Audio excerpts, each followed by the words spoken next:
क्या आपको भी रीप के अंदर इलेक्ट्रिकल, सिविल, मैकेनिकल जैसे लोअर ब्रांचेस मिले हैं और आपका भी इंटरेस्ट टेक के साइड में है, तो आपके पास लास्ट ऑप्शन है इंटरनल स्लाइडिंग का, जिसके थ्रू आप अपनी जो इलेक्ट्रिकल, मैकेनिकल और सिविल जैसे ब्रांच है उसको सीएस, आईटी और एआई जैसे टेक ब्रांचेस के अंदर कन्वर्ट करवा सकते हो। हेलो, मेरा नाम है मनीष और आज की इस वीडियो में हम इंटरनल स्लाइडिंग के ऊपर बात कर रहे होंगे। आपकी जो कोर वाली ब्रांचेज है इलेक्ट्रिकल, सिविल, मैकेनिकल, उससे आपको टेक में कैसे जाना है, इसके बारे में जो भी प्रोसेस है सारी चीजें अपन जान रहे होंगे और आपकी कितनी क्या पॉसिबिलिटी रहती है ब्रांच अपग्रेड होने की, इसके बारे में भी हम बात कर रहे होंगे। बात करते हैं इंटरनल स्लाइडिंग के ऊपर कि इंटरनल स्लाइडिंग होता क्या है। देखो, बहुत सारे बच्चों को राजस्थान राउंड के अंदर कॉलेज अलॉट हुआ होगा। कुछ बच्चे सीट एक्सेप्ट करेंगे, कुछ नहीं करेंगे, मतलब फिजिकल रिपोर्ट करवा के सीट पे बैठेंगे और वो एडमिशन ले लेंगे। बहुत सारे बच्चे ऐसे होंगे जो सीटों को छोड़ देंगे।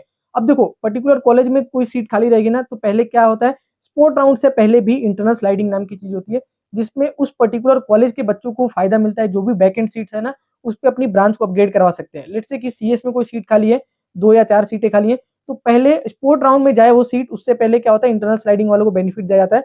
जो भी उस कॉलेज में बच्चे पढ़ रहे हो तो उनको एक चांस मिलता है कि आप अपनी ब्रांच जो भी चेंज करनी है तो वो आप करवा सकते हो। तो उसमें भी मेरिट लिस्ट निकलता है, तो उसके बारे में बात करेंगे। और इंटरनल स्लाइडिंग क्या होता है ये बात तो अपने को समझ में आ गई। इंटरनल स्लाइडिंग के रिगार्डिंग कुछ पॉइंट्स है जिसको आपको ध्यान में रखना चाहिए। पहली चीज कि ये कॉलेज लेवल पे होता है, इसमें रीप का कोई भी एनरोलमेंट नहीं रहता है। रीप का एनरोलमेंट बस आपके एडमिशन तक ही था।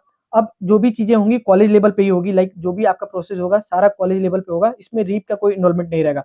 सेकंड पॉइंट अपने को ध्यान रखना है कि ये चीजें कॉलेज लेवल पे होगी, दैट मींस इसमें केवल ब्रांच अपग्रेड होगी।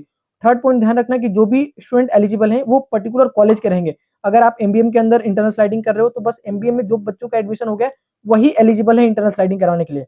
फोर्थ पॉइंट ये ध्यान रखना कि आप एसएफएस से गैस सीट्स के अंदर जा सकते हो, गैस से एसएफएस में कन्वर्ट हो सकती है।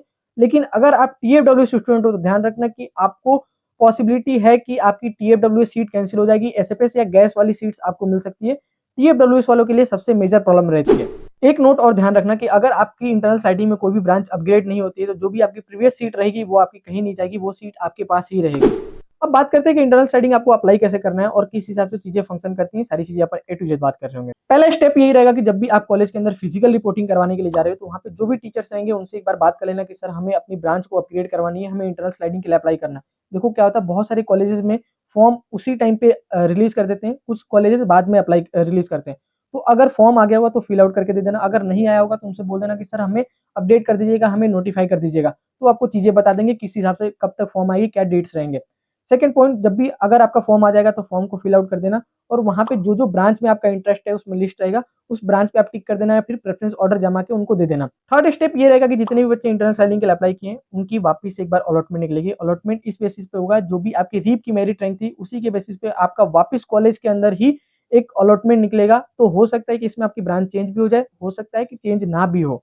फोर्थ स्टेप ये रहेगा कि जब भी आपके कॉलेज का रिजल्ट आ जाएगा तो आपके पास नोटिफिकेशन आ जाएगी या फिर कॉल आ जाएगी, तो ये आपका फाइनल अलॉटमेंट हो जाएगा कि जो भी आपकी ब्रांच अपग्रेड हो गई है अब वो ब्रांच रहेगी, जो भी आपकी प्रीवियस सीट थी वो जा चुकी होगी। ये फिफ्थ पॉइंट पे ये है कि जो भी आपके डॉक्यूमेंट्स वगैरह हैं आपने ऑलरेडी जमा करा दिए उन कॉलेज में तो कोई भी प्रॉब्लम नहीं है। जो भी इंटरनल मैटर है, जो भी आपकी डॉक्यूमेंट अपग्रेड करनी है, आपकी जो भी ब्रांच अपडेट करनी है, वो कॉलेज वाले ईआरपी के थ्रू अपडेट कर देंगे और आपकी जो भी शिफ्टिंग वगैरह है जो भी ब्रांच के अंदर है वो आपकी कर देंगे आराम से। तो जो भी क्लासेस वगैरह लगेगी नेक्स्ट ईयर से वो आपकी अलग ब्रांचेस में लगेगी, तो इसके लिए आपको कोई भी लोड नहीं लेना है।